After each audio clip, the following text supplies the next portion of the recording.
আলাইকুম। আশা করি সবাই ভালো আছেন, আমরাও ভালো আছি। আজকে আমরা চিকেন বিরিয়ানি করব। তো মশলা দিলাম আদা রসুন পেঁয়াজ সব স্বাদ মতো সব মশলাই দিলাম, চিকেন দিলাম। চিকেন আমরা আলাদা করব, রাইসটাও আমরা আলাদা করব। আমি আলাদা আলাদা কইরা মিক্স করব। তাহলে চিকেনটা সব মশলা দেওয়া কষাইলাম, রাইসটাও আলাদা করলাম। এখন আমি রাইসটা মিক্স করব।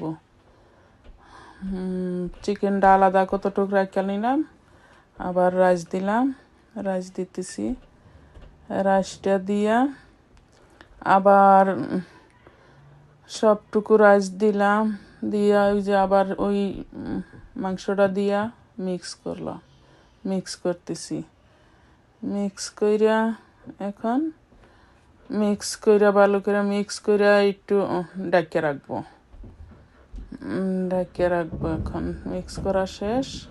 এখন একটু ঢাকনা দিয়া রাখবো 1-2 মিনিট। তারপর এখন আমরা খাবো। আশা করি সবার কাছেই ভালো লাগছে। Like comment